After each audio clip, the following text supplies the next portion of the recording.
So hello everyone, welcome to my channel. कैसे हैं आप सब? I hope you all are well and you all are doing well. आप सबकी UP TET की तैयारी कैसी चल रही है? आई होप आप लोगों की जो तैयारी है वो अच्छी चल रही होगी, किसी किसी की ठीक भी चल रही होगी लाइक मी। एंड ये है हमारा डे 12, यूपी टेट जर्नी का डे 12 है।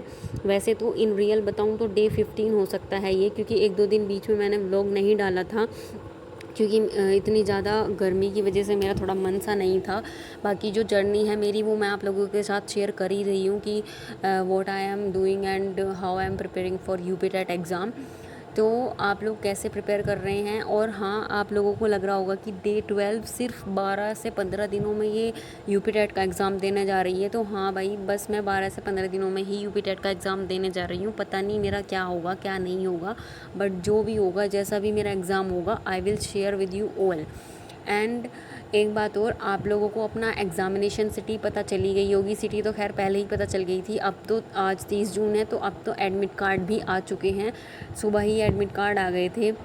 तो आप लोगों का एग्ज़ाम किस डेट को है और कौन सी सिटी में है, कमेंट करके ज़रूर बताना। मेरा एग्ज़ाम 3 जून को है, तो मैं अपना 3 जून को अपना एग्ज़ाम देने जाऊंगी। आप लोग कब कब अपना एग्ज़ाम देने जा रहे हो, कमेंट सेक्शन में ज़रूर ज़रूर बताना, ताकि मतलब थोड़ा अच्छा लगे। मतलब ऐसा नहीं है, मतलब मुझे अच्छा लगेगा कि हाँ, आप लोगों ने बताया कि आप लोगों का एग्ज़ाम कब है। बाकी आई डोंट नो कि ये व्लॉग कब कहाँ तक पहुँचेगा, किस किस के पास पहुँचेगा, बट जिसके भी पास पहुँचेगा और अगर उसका यूपी टेट का एग्ज़ाम है तो ज़रूर बताना मुझे कमेंट सेक्शन में। एंड बात करते हैं अब यहाँ पर इस व्लॉग में मैं एक डाउट भी बताऊँगी जो स्टूडेंट्स का डाउट है। As you all know that I am preparing I am pursuing DLED from diet college, जो मैंने अपने प्रीवियस व्लॉग्स में भी आप लोगों को बताया हुआ है। तो जो डाइट में, मतलब डाइट क्या है, जो सभी स्टूडेंट्स की बात करते हैं, जो फर्स्ट सेमेस्टर के स्टूडेंट हैं या सेकंड सेमेस्टर के स्टूडेंट हैं, थर्ड के हैं, फोर्थ के हैं, उनको ये डाउट है कि DLED की बात कर रही हूँ और BEd वालों की भी। तो उनको ये डाउट है, जो परसुइंग कैंडिडेट्स हैं, कि अगर वो अभी यूपी टेट का एग्ज़ाम पास कर लेते हैं तो क्या ये उनका वैलिड होगा? तो यस, इसका आंसर है यस। हाँ, ये आपका वैलिड होगा, लेकिन आप लोगों को पता नहीं चल रहा है कि ये वैलिड किस तरीके से होगा। अब जैसे मान लीजिए आप लोग सेकेंड सेमेस्टर में हैं, तो आप लोगों की जब ये डिप्लोमा कोर्स कंप्लीट हो जाएगा, जैसे DLED का डिप्लोमा कोर्स कंप्लीट हो जाएगा, उस टाइम कोई वैकेंसी आती है, तो तब आपको यूपी टेट का एग्ज़ाम, अगर आप अभी यूपी टेट एग्ज़ाम अपना पास कर लेते हैं तो उस टाइम वैकेंसी आती है, तो ये एकदम से वैलिड हो जाएगा। आप एकदम उस वैकेंसी में बैठ पाओगे, तब ये वैलिड होगा। ऐसा नहीं है कि आप आज यूपी टेट का एग्ज़ाम पास कर रहे हो और आपकी वैकेंसी आ गई, इसी साल में अगर वैकेंसी आ गई तो आप उस वैकेंसी में बैठ पाओगे। नहीं, ऐसा नहीं होगा। आप उस वैकेंसी में नहीं बैठ सकते जब तक कि आप अपना DLED कंप्लीट नहीं कर लेते। लेकिन यूपी टेट आपका अभी से वैलिड हो जाएगा अगर आप अपना यूपी टेट पास कर लेते हैं। ये है पूरा फंडा। किसी किसी को समझ नहीं आ रहा है कि हमारा यूपी टेट वैलिड होगा या नहीं होगा। बहुत सारे स्टूडेंट्स हैं कन्फ्यूज़न में है कि हमारा वैलिड नहीं होगा तो हम क्यों एग्ज़ाम दें। मेरी क्लास के स्टूडेंट्स, काफ़ी स्टूडेंट्स ऐसे हैं जिन्होंने एग्ज़ाम इसलिए नहीं दे रही हैं, ये जो परसुइंग कैंडिडेट्स हैं, कि हम वैलिड नहीं हैं। लेकिन भाई वो, उन्हें आधी अधूरी जानकारी रहती है और फिर वे उसी बेस पे मतलब उनको पता नहीं रहता। तो मैं ऐसे सभी कैंडिडेट्स को बता दूं कि आप लोगों का ये एग्ज़ाम वैलिड होगा। तो अभी यहाँ बात कर लेते हैं कि मैं अब यहाँ पे क्या कर रही हूँ। तो मैं यहाँ पे आज मैंने एक इंग्लिश की क्लास भी ले ली है। मतलब इंग्लिश में आप लोग मेरा देख ही रहे होंगे कि स्कोर इंग्लिश हिंदी का मेरा सही चल रहा है। CDP का भी अब थोड़ा बेटर हो गया है। तो मैंने सोचा मुझे दिक्कत कहाँ आ रही है, मुझे आ रही है वन वर्ड सब्सटीट्यूशन में, ईडियम फ्रेजेस में। तो इन सब में मुझे दिक्कत आ रही है, मेरे ये सेक्शन थोड़ा वीक है। तो मैंने सोचा एक इन्हीं की क्लास ले ली जाए। तो मैंने इस वाली क्लास में पूरा idioms and phrases, one word substitution, ये सब देखा है। हालांकि इसका रिवीजन करने की मुझे बार बार ज़रूरत होगी, तो मैं कल भी रिवीजन करूँगी, परसों भी करूँगी। तो इस तरीके से मैं रिवीजन करूँगी। हालांकि हमारे पास सिर्फ दो ही दिन है बीच में, बट जितना भी रिवीजन हो सकता है वन वर्ड सब्सटीट्यूशन और ईडियम्स एंड फ्रेजेस का मैं करूँगी। एंड पहले मैंने मैथ्स किया है, मतलब मेरा जो पहला सेशन है वो मैंने मैथ्स का लिया। उसके बाद से अपना ये इंग्लिश का सेशन लिया, जिसमें कि वन वर्ड सब्सटीट्यूशन मेरा टारगेट था एंड ईडियम एंड फ्रेजेस मेरा टारगेट था। तो मैं, जो मुझे बहुत ज़्यादा हार्ड लग रहे हैं उनको मैं नोट डाउन भी कर रही हूँ, और जो मैम बोल रही हैं कि ये इंपॉर्टेंट है, ये आ सकता है, तो मैं उसको भी नोट डाउन कर रही हूँ कि हाँ चलो ये भी एक बार देख लूँगी। फिर उसके बाद बात करते हैं कि अब यहाँ पर जो मैं ये क्लास है ये लगभग 1.5 से 1.5 घंटे के आसपास की क्लास है। इसको हम मतलब कोई कोई 1.5 गुना स्पीड में देखता है, कोई कोई 2 गुना स्पीड में देखता है। तो ये मान लीजिए आपकी 1 घंटे में या 1 घंटा 15 मिनट में आपकी ख़त्म हो जाएगी। उसके बाद जो मेरा थोड़ा फेवरेट सब थोड़ा क्या मेरा फेवरेट ही है ये CDP। तो CDP की क्लास मैं बहुत ज़्यादा लेती हूँ। मुझे CDP पढ़ना काफ़ी अच्छा लगता है। तो CDP में मैं यहाँ पे कर रही हूँ। अब ऐसा नहीं है कि CDP में अच्छा लगता है तो ज़रूरी है कि मेरे CDP में अच्छे मार्क्स आएंगे, लेकिन आते हैं, ठीक है। लेकिन जब मेरा स्कोर डाउन चला जाता है तो मुझे ये लगने लगता है मेरा डाउन कहाँ से जा रहा है। तो वो जो डाउन स्कोर होता है, मैं आपको बता दूँ कि वो जो डाउन स्कोर है ना, वो होता है जैसे कि किसी की स्टेटमेंट से, जैसे किसी ने स्टेटमेंट दे दी, या फिर ये सिद्धांत किसने दिया था। जैसे मेन चीज़ें हैं, जैसे हम पियाजे का पढ़ लेते हैं, कोलबर्ग का पढ़ लेते हैं, और कोलर का पढ़ लेते हैं, इनसाइड लर्निंग थ्योरी, थॉर्नडाइक का पढ़ लेते हैं। लेकिन एल्बर्ट बंडूरा और जो हमारे और भी हैं जैसे गेट्स एंड अदर्स हैं, ये सब हम यूपी टेट में ही पढ़ते हैं।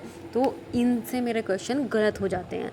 एंड यहाँ पर CDP की ये क्लास चल रही है। इसमें क्या है, इसमें सर ने इम्पोर्टेंट क्वेश्चन, जो सर ने मोस्ट इम्पोर्टेंट क्वेश्चंस थे 50 क्वेश्चन वो लिए हैं। और मैं यहाँ पर इन क्वेश्चन को मतलब नोट डाउन तो कर ही रही हूँ जो मुझे समझ नहीं आ रहा, लेकिन साथ के साथ मैं इसका एज अ टेस्ट इसको मान रही हूँ, क्योंकि मैंने अपने रफ रजिस्टर में फिर 1 2 3 नंबर डाल के फिर उनका देखना शुरू किया, मेरा कौन सा सही हो रहा है, मेरा कौन सा गलत हो रहा है। तो इस तरीके से फिर मैंने सोचा कि चलो इसको एज अ टेस्ट देते हैं, इसको एज अ क्लास नहीं देखते हैं। तो मैंने फिर यहाँ पर अपना रफ रजिस्टर खोला और फिर उसको एज अ टेस्ट देना शुरू किया। फिर मेरा ये पेज भर गया था, तो फिर मैंने कॉपी में नोट डाउन शुरू कर दिया CDP के शॉर्ट्स नोट्स को बनाना। तो इस तरीके से मेरी कुछ CDP की क्लास चल रही है।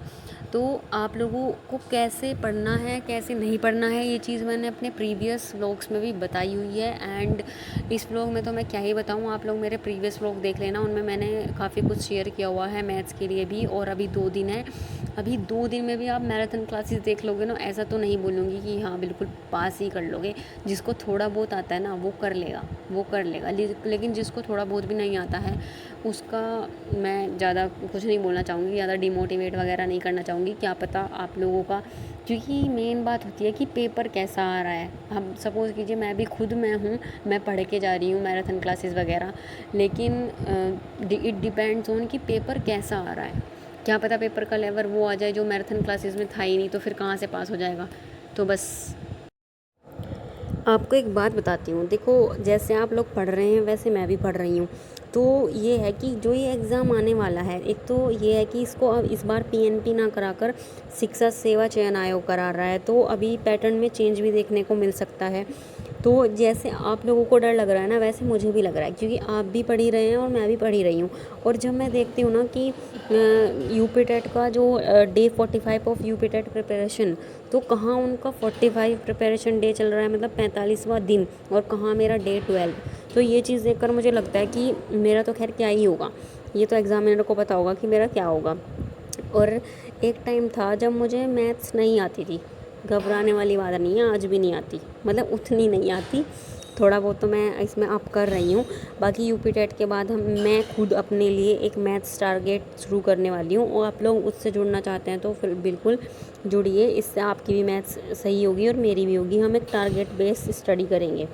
सो इसके बाद CDP के सेशन के बाद मैंने लिया था अपना एक प्रैक्टिस सेट, जो कि हिंदी का प्रैक्टिस सेट था। उसको करने के बाद, हिंदी में प्रैक्टिस सेट करने के बाद, उसमें मेरे 30 में से 26 सही थे।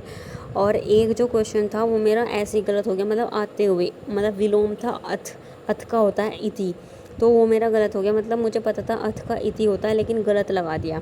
तो इस तरीके से मेरा वो गलत हुआ। 30 में से आप 27 मान सकते हैं, लेकिन चलो 26 ही मान लीजिए, क्योंकि आते हुए गलत होना ऐसा एग्ज़ाम में भी होता है हमारे साथ। प्रेशर और एंजाइटी ही ऐसी होती है, उस टाइम पे इतना प्रेशर होता है कि आते हुए क्वेश्चन भी हमारे गलत हो जाते हैं। तो इस तरीके से मेरा उसका स्कोर रहा था, ये मैंने आपको बता दिया। उसके बाद एक फुल मॉक लगाया था मैंने, जिसका जो स्कोर रहा है मेरा, वो मैं इस व्लॉग में नहीं, नेक्स्ट व्लॉग में आप लोगों के साथ शेयर करूँगी कि मेरा फुल मॉक का जो स्कोर है वो कैसा रहा है। तो इतना ही था मेरे इस ब्लॉग में। Thank you so much for watching this video and मिलते हैं एक और नए अपडेट के साथ और एक और नए ब्लॉग के साथ। अरे कहाँ जा रहे हो? सब्सक्राइब तो करते जाओ चैनल को और लाइक कर लेना एंड कमेंट ज़रूर कर देना। सब्सक्राइब करो मत करो ये आपकी मर्ज़ी है, कमेंट करके ज़रूर बताना कि आपका एग्ज़ाम किस डेट को है और कहाँ पर है, आपकी प्रिपरेशन जर्नी कैसे चल रही है और डर सिर्फ आपको, वो डर सिर्फ मुझे ही लग रहा है या फिर आपको भी लग रहा है। Bye bye.